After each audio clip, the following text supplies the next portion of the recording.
Salam Kerahiman. Hari ini 6 Juni. Kita akan bahas sama-sama 1122. Itu adalah doa Suster Faustina. Kita mulai ya. Dalam nama Bapa dan Putra dan Roh Kudus. Amin. Kemuliaan kepada Allah di surga dan damai di bumi bagi orang yang berkenan kepadanya. Kami memuji Dikau, kami meluhurkan Dikau, kami menyembah Dikau, kami memuliakan Dikau, kami bersyukur kepadamu karena kemuliaan-Mu yang besar. Ya Tuhan Allah, Raja Surgawi, Allah Bapa yang Maha Kuasa. Ya Tuhan Yesus Kristus, Putra yang Tunggal. Ya Tuhan Allah, Anak Domba Allah, Putra Bapa. Engkau yang menghapus dosa dunia, kasihanilah kami. Engkau yang menghapus dosa dunia, kabulkanlah doa kami. Engkau yang duduk di sisi Bapa, kasihanilah kami. Karena hanya Engkaulah kudus, hanya Engkaulah Tuhan. Hanya Engkaulah Maha Tinggi, ya Yesus Kristus, bersama dengan Roh Kudus dalam kemuliaan Allah Bapa. Dalam nama Bapa dan Putra dan Roh Kudus. Amin. Kita baca dulu dari 1122. Allah yang Maha Rahim, Engkau berkenan mengutus Putramu yang tunggal kepada kami sebagai bukti terbesar dari kasih dan kerahiman-Mu yang tak terselami, dan juga sebagai bukti bahwa Engkau tidak menolak orang-orang berdosa. Dalam kerahiman-Mu yang tak terbatas itu, Engkau telah membuka bagi mereka kasanah harta-Mu. Dari kasanah ini, dengan limpah mereka dapat menimba bukan hanya keselamatan, tetapi juga segala kesucian yang dapat dicapai oleh jiwa. Bapa yang Maha Rahim, aku ingin agar semua hati berpaling kepada kerahiman-Mu yang tak terbatas dengan penuh kepercayaan. Di hadapan-Mu tidak seorang pun akan selamat kalau tidak didampingi oleh kerahiman-Mu yang tak terbatas. Ketika Engkau menyatakan misteri kerahiman-Mu kepada kami, sampai kekal pun tidak cukup waktu untuk bersyukur kepadamu dengan semestinya. Diary 1122. Tadi saya katakan ya, ini salah satu doanya Suster Faustina. Jadi buat Bapak Ibu yang nggak bisa berdoa spontan, kita bisa belajar juga dari Suster Faustina. Contohnya dalam 1122 ini. Pertama-tama dia katakan, Allah yang Maha Rahim. Bersyukur ya. Dan dia memberikan satu statement bahwa Allah, Engkau mengutus Yesus Putramu. Engkau mengutus Yesus Putramu sebagai bukti. Ada dua bukti yang diimani oleh Suster Faustina. Pertama, bukti terbesar dari kasih dan kerahimannya yang tak terbatas. Allah mengirim Yesus Putranya ke dunia sebagai bukti terbesar dari kasihnya yang Maha Rahim. Anaknya yang tunggal dia kirim ke dunia untuk menyelamatkan kita manusia berdosa. Bahkan anaknya disiksa, didera, dicambuk, bahkan sampai wafat di kayu salib. Itu semua mau menunjukkan betapa Allah mengasihi kita. Karena begitu besar kasihnya kepada kita, maka dia juga relakan anaknya datang ke dunia dan menderita untuk menyelamatkan kita. Jadi pertama, sebagai bukti terbesar dari kasihnya dan kerahimannya. Kedua, bukti juga bahwa Allah tidak menolak orang berdosa. Yang kedua ini perlu disebarluaskan ya. Karena banyak orang yang bilang bahwa enggak lah, dosa saya tuh udah terlalu besar. Nggak mungkin Tuhan bisa ampuni saya. Ya, coba saya cerita satu tentang seseorang. Jadi dia sedang sekarat di rumah sakit. Ya. Biasanya memang kalau ada orang yang sudah sekarat atau yang sakit, para imam datang mendoakan mereka, memberi sakramen orang sakit. Nah, tapi setiap pastor yang datang, yang sakit ini marah-marah terus, nggak mau. Dia nggak mau didoakan, pokoknya dia nggak mau. Semua diusir. Sampai suatu kali datang satu imam, satu pastor, suster juga bilang, tolong doakan. Ya, pastor ini datang, dia mau mendoakan si sakit. Tapi mulai dia berdoa, si sakitnya marah-marah. Enggak, jangan, saya nggak mau didoakan, saya nggak mau. Ya sudah, imamnya pikir orang ini nggak mau didoakan, ya sudah dia keluar. Dia pergi ke kapel. Setelah dari kapel, waktu dia mau jalan pulang, ketemu lagi sama suster ini. Susternya tetap menganjurkan imam ini untuk berdoa buat si sakit. Imam ini bilang, orangnya nggak mau didoakan, jadi buat apa saya berdoa buat dia? Tapi suster ini maksa, ya, Romo doakan dia. Karena diminta terus oleh suster, ya sudah, Romonya masuk lagi dan dia bilang sama yang sakit, saya nggak mau mendoakan kamu. Saya nggak mau ajak kamu berdoa, saya cuma mau duduk di samping pembaringan kamu dan saya mau berdoa. Si sakit pikir, ya sudah, kalau kamu mau berdoa silahkan berdoa sendiri. Saya nggak tahu, saya nggak mau tahu, saya nggak peduli, silahkan berdoa.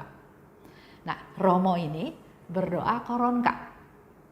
Ya, jadi waktu dia katakan, demi sengsara Yesus yang pedih, tunjukkanlah belas kasih-Mu kepada kami dan seluruh dunia. Diulang lagi kan, demi sengsara Yesus yang pedih, tunjukkanlah belas kasih-Mu kepada kami dan seluruh dunia. Kata-kata itu kan terus diulang. Lama-lama si sakit juga terganggu. Dia bilang, stop, saya nggak mau dengar itu. Saya nggak percaya Tuhan mau ampuni saya.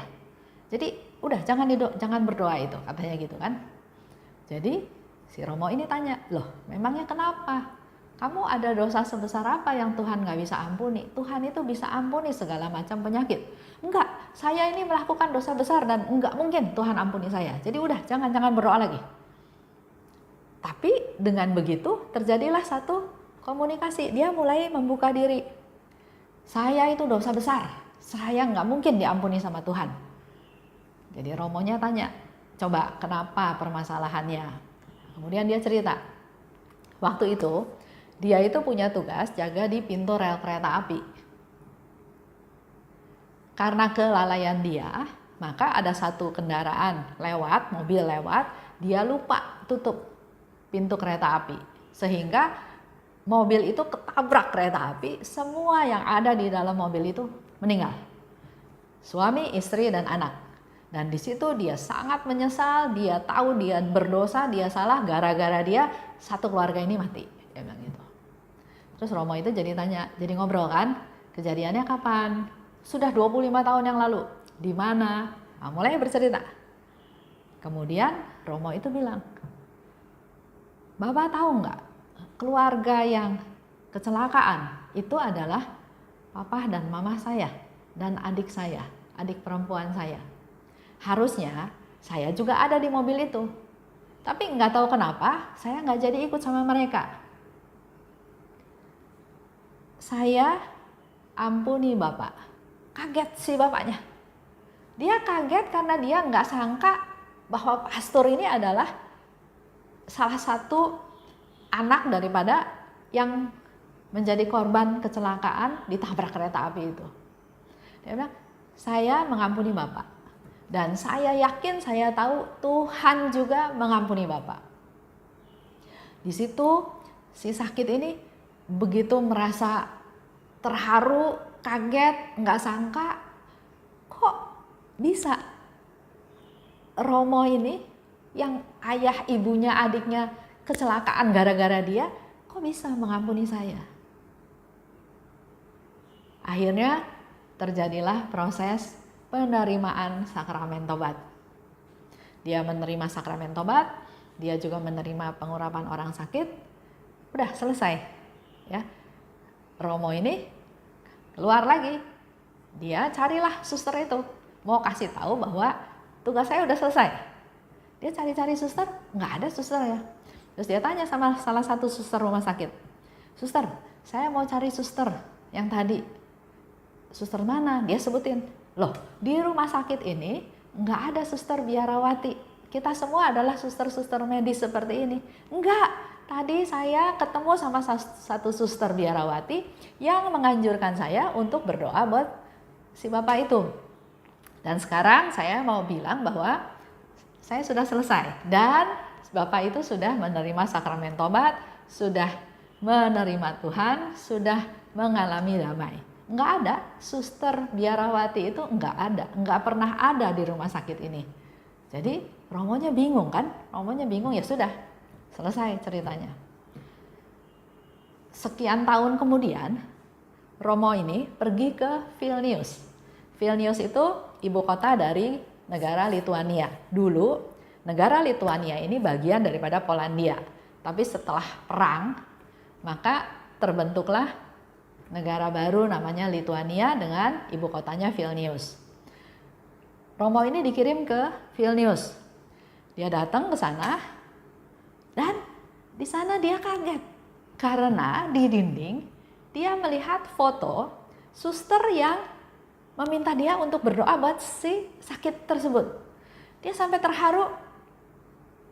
Ini loh, suster ini yang meminta saya berdoa buat si sakit tersebut. Kemudian suster itu menjelaskan, ya ini memang salah satu suster di tempat kami, tapi dia sudah meninggal tahun 1938. Enggak, saya baru ketemu beberapa waktu yang lalu. Ternyata Suster Faustina, sekarang Santa Faustina, tetap peduli kepada orang yang berdosa. Tetap peduli kepada orang yang sekarat. Dia bisa hadir, bisa datang, bisa minta kita untuk berdoa buat mereka. Luar biasa ya. Ini cerita benar-benar terjadi, di mana Romo itu sharing peristiwanya seperti itu. Dan dia waktu melihat foto itu, dia langsung kaget karena inilah suster yang suruh dia. Tapi ternyata susternya sudah meninggal sekian puluh tahun yang lalu. Ada lagi cerita yang lain, mujizat dari Suster Faustina, yaitu dialami oleh Maureen Nigan. Tapi ceritanya saya nggak lanjutkan, nanti mungkin di diary yang lain kita bisa bahas sama-sama ya. Tapi yang saya ingin Bapak Ibu tahu bahwa sampai sekarang Suster Faustina tetap berdoa supaya jiwa-jiwa itu selamat.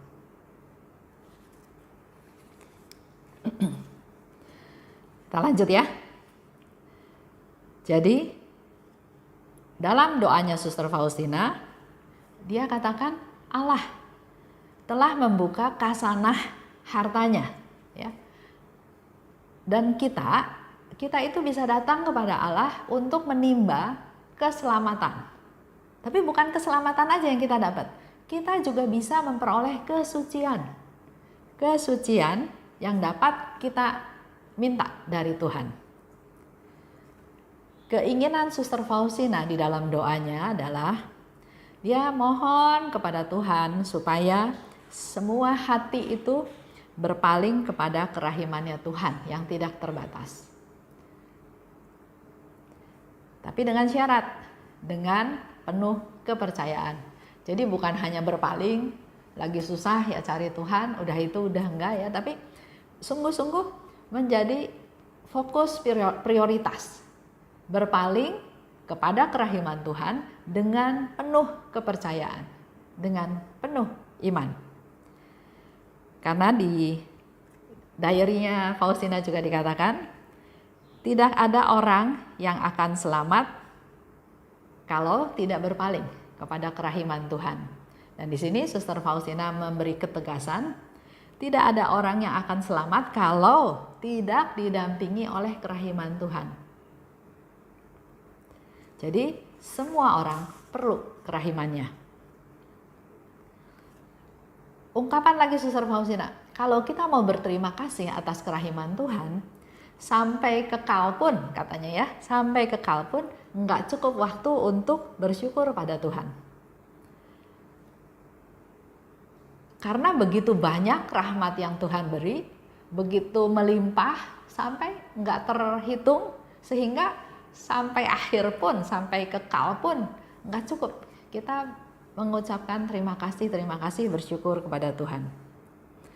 Di diary nomor 300 disebutkan, umat manusia tidak akan menikmati damai sebelum berpaling dengan penuh kepercayaan kepada kerahimanku. Itu Yesus yang bilang ya. Umat manusia, artinya kita semua, tidak akan menikmati damai sebelum berpaling dengan penuh kepercayaan kepada kerahimanku. Saya mau tutup satu cerita. Ada teman, dia bilang, saya damai. Dan dia bercerita bahwa saya tuh penuh dengan damai. Saya penuh dengan damai. Terus saya bilang, memang kelihatannya bercerita betapa damainya dia, tapi dari mukanya nggak membawa damai.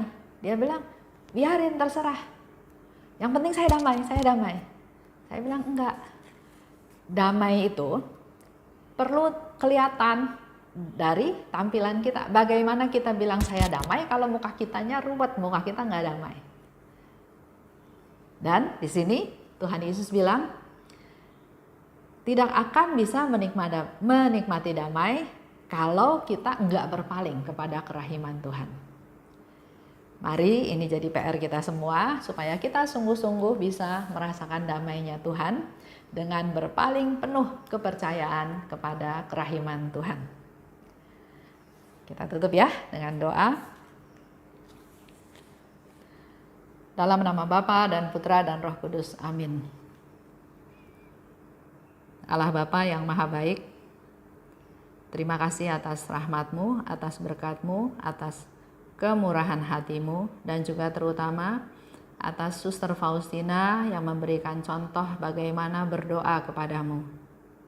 Semoga doa-doa kami juga dipenuhi dengan rasa syukur. Syukur atas segala rahmat yang Kau berikan kepada kami, rahmat kesehatan, rahmat kegembiraan, juga termasuk rahmat sakit penyakit, rahmat kesedihan, rahmat kegagalan, rahmat apapun juga. Ajar kami untuk bersyukur Tuhan, karena justru dengan bersyukur maka kami akan semakin merasakan belas kasih-Mu, semakin merasakan kerahiman-Mu. Mampukan kami Tuhan untuk berpaling kepadamu, kepada kerahiman-Mu dengan penuh kepercayaan, agar kami sungguh bisa menikmati damai yang sejati, damai yang berasal daripadamu. Amin. Dalam nama Bapa dan Putra dan Roh Kudus. Amin. Salam kerahiman.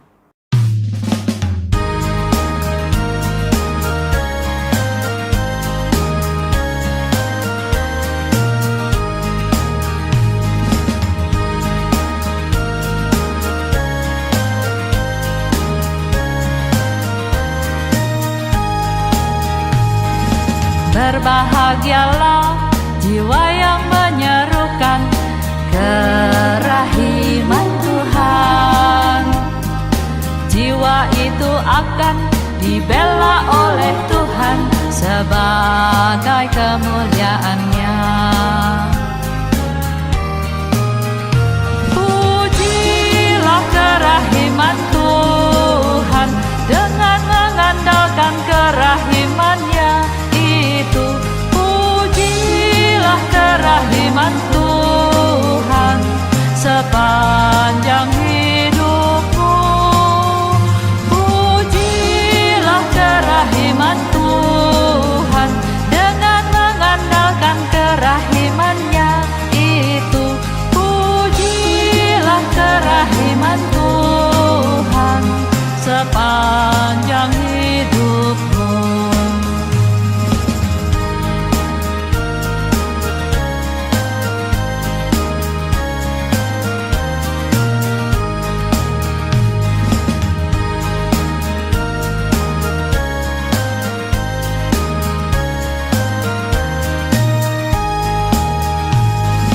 Berbahagialah jiwa yang menyerukan kerahiman Tuhan.